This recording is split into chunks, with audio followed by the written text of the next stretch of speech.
O levante dos escravizados da fazenda Boa Vista do Pocinho. Hoje concluiremos o nosso artigo, que, como já dissemos, foi publicado na revista de História da Universidade do Estado de Goiás, agora no volume 12, número 1, de 2023. Esse artigo foi escrito por mim, José Bento Rosa da Silva, e por Vinícius Possignari, licenciado em História, mestrando em História na Universidade Federal de Santa Catarina e professor da rede municipal aqui na vizinha cidade de Navegantes. Vinícius vem pesquisando a escravidão no médio vale do Itajaí, na região entre Gaspar, Ilhota, Blumenau, e também a relação dos ex-escravizados com a migração belga que teve nessa região também, migração alemã, italiana. Então é um jovem pesquisador promissor, que eu tive a grata satisfação de conhecê-lo. Não foi meu aluno, mas eu estive na banca de graduação dele. Ele já esteve aqui na nossa biblioteca de apoio, essa que vocês estão visualizando. Conversamos bastante e temos feito parcerias em pesquisas. E é uma grande satisfação aprender com essa juventude que traz novas perspectivas, novas abordagens e ampliam nossos olhares. Então, quando nós pesquisamos processos crimes, sobretudo envolvendo senhores de escravizado e escravizados, a nossa pretensão não é saber quem ganhou, quem perdeu o processo. Até porque nós sabemos, né, como diz o dito popular, que a justiça é cega, mas enxerga quando quer. Quer dizer que muitas vezes esses processos não foram favoráveis aos escravizados. A corda arrebenta do lado mais fraco. Mas é importante saber que esses escravizados tiveram iniciativa legal também, não só a iniciativa de aquilombamento, de suicídio coletivos, de fugas coletivas, de autodefesa com relação aos seus senhores, legítima defesa. Então, eles faziam o que estava possível, o que estava ao seu alcance. Então, quando nós analisamos os processos, nós não estamos preocupados só com o fim, quem ganhou, quem perdeu, mas nós estamos preocupados em compreender a trama, o enredo, não é? Todo esse imbricamento que constitui no processo crime ou no processo civil. A nossa conclusão tem o seguinte título: Desmoralização e absolvição. Pela época do Levante, José Henrique Flores tinha aproximadamente 66 anos de idade. Seu filho José Henrique Flores, que assinou a petição requerendo a prisão dos escravizados em nome de seu pai, tinha por volta de 25 anos de idade. Não sabemos se foi ele também que assinou o documento endereçado ao delegado de polícia no dia 23 de agosto de 1867, cedendo às reivindicações dos escravizados. Talvez tenha influenciado nas argumentações que, ao nosso ver, tem todas as características de um discurso perdedor. mas que não se quer reconhecer como tal. Então, o documento escrito é o seguinte, abre aspas, Ilustríssimo senhor delegado de polícia, diz José Henrique Flores, que tendo Vossa Senhoria atendido ao requerido pelo suplicante para que a captura de seus escravos que fugiram da fazenda na noite do dia 19 do corrente e ordenado o recolhimento à cadeia pública com a devida segurança, e bem assim procedido às indagações das causas que deram lugar a esse ato de insubordinação e desrespeito ao suplicante, o proprietário, pelas quais veio ao conhecimento que feriu foi exigirem do suplicante a sua venda. Vem o suplicante declarar que concorda com ela, não pela imposição que ousaram fazer, no que Vossa Senhoria há de convir que para moralização pública e exemplo de outras de tal condição, não devia o suplicante sujeitar-se a essa exigência, mas o faz pela circunstância de que nunca pretendeu possuir escravo contra a sua vontade, porque é impossível obter bons serviços de quem os faz sem espontaneidade e também porque não quer o suplicante o desgosto de ver reproduzirem-se esses fatos que muito influem no interesse geral da população e podem trazer graves consequências contrárias à ordem e à segurança pública. Que o suplicante, como cidadão pacífico, deseja e está pronto a concorrer para não serem elas alteradas. Portanto, vem requerer a Vossa Senhoria que se digne ordenar que continuem presos os escravos dos suplicantes e com toda a segurança, até que o suplicante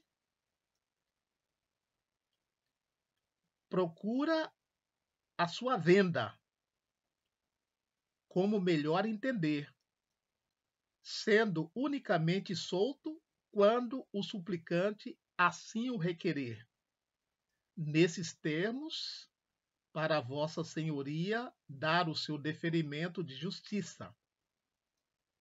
Itajaí, 23 de agosto de 1867. José Henrique Flores. Eu tive que rir durante a leitura, porque ele está dizendo, olha, eu não vou ficar com escravo aqui de má vontade. Eu não quero ficar com escravo que trabalhe contra o ambiente. Né? Isso é um discurso liberal que não cabe num sistema. Até cabe, né? Para ver que a contradição do escravismo. Ele diz aqui, olha, escravo de má vontade não produz. Gente, é uma coisa absurda esse argumento dele. Ele não quer reconhecer que perdeu, né? Como diz a gíria hoje, perdeu o Playboy, né? Ou, lembrando um fato agora recente, perdeu o Mané, né?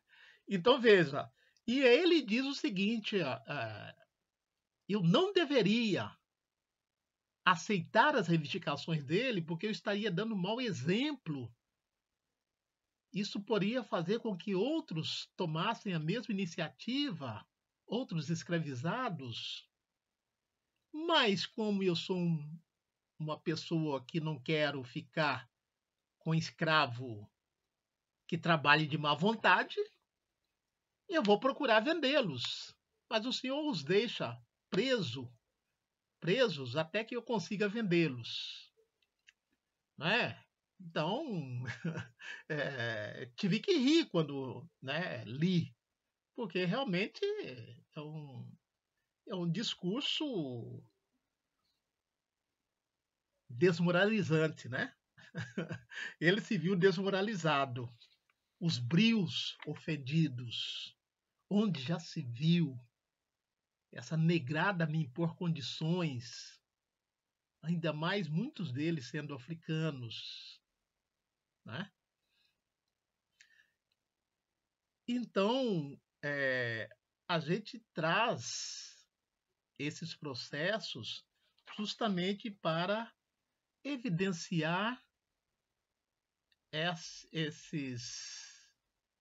ações, essas capacidades dos escravizados que durante algum tempo eram vistos apenas como coisas, pessoas coisificadas, incapazes de reagir durante a escravidão. E eu volto a dizer que eles reagiam de diferentes formas, inclusive dentro da lei, embora a lei não estivesse tanto a seu favor. Sigamos então a nossa conclusão.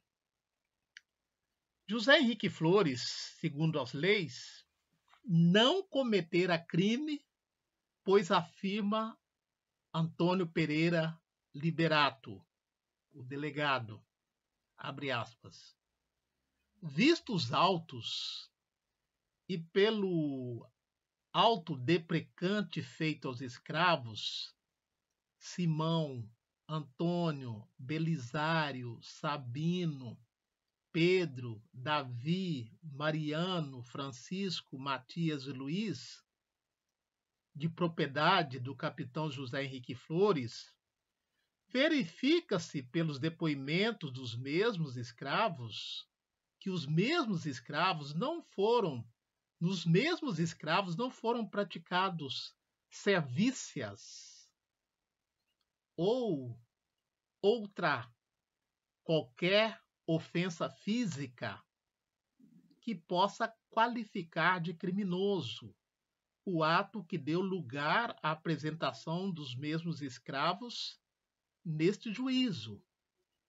Apenas resulta do interrogatório que alegam os escravos maus tratos de comida e roupa, e por isso querem ser vendidos, circunstâncias essa que concorda o seu proprietário.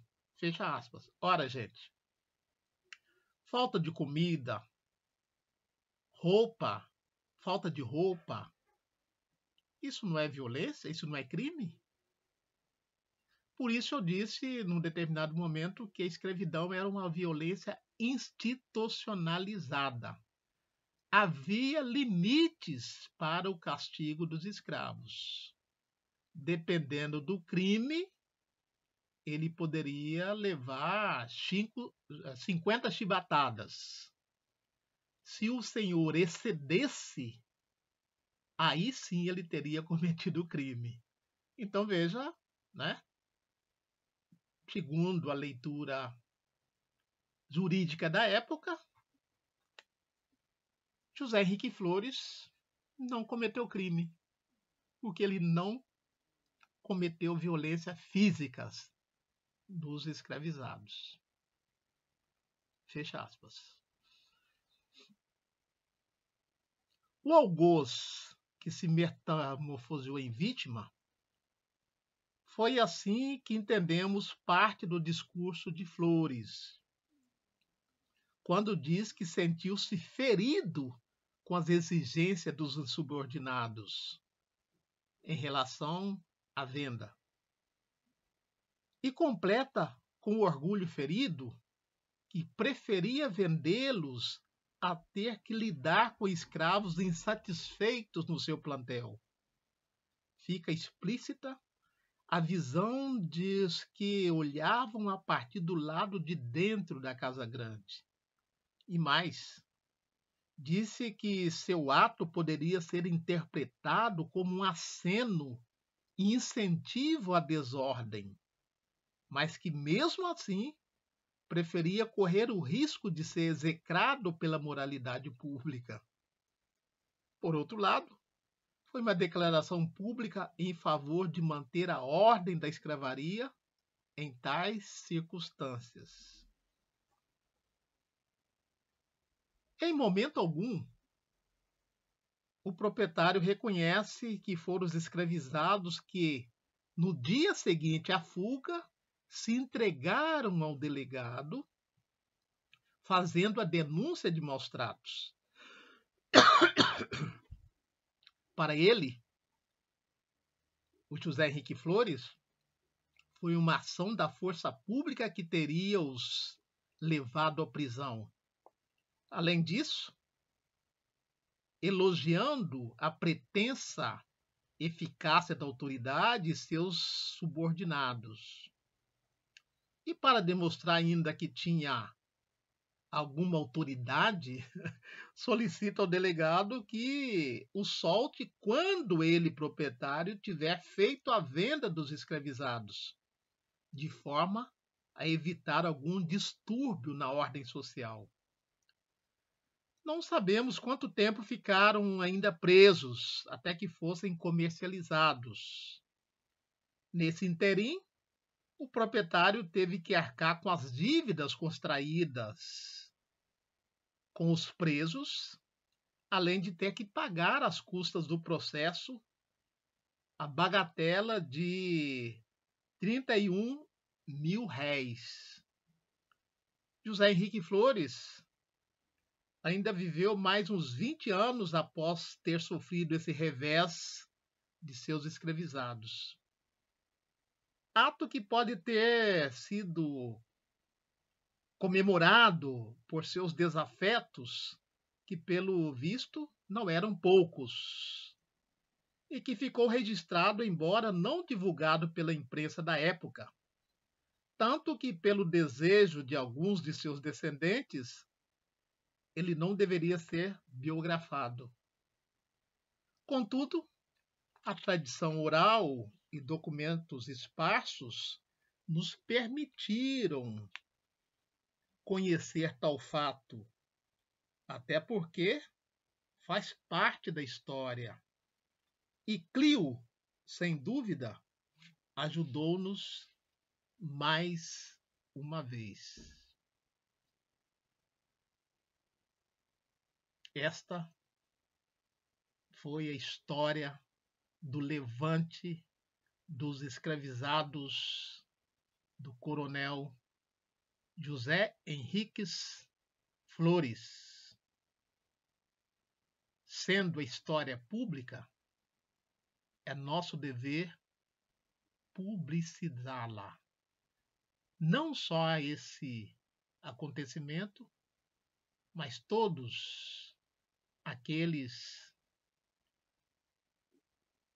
que aconteceram e por algum motivo ficaram rasurados, ocultados ou que tentaram apagar. Se a história não servir para a vida, ela não servirá para nada. Essa é uma frase de Nietzsche, filósofo do século XIX. E para nós, a história deve servir para a vida.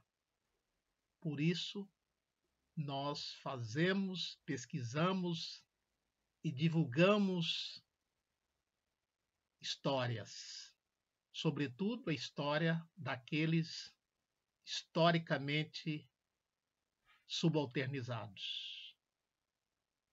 Africanidades conectadas. Axé.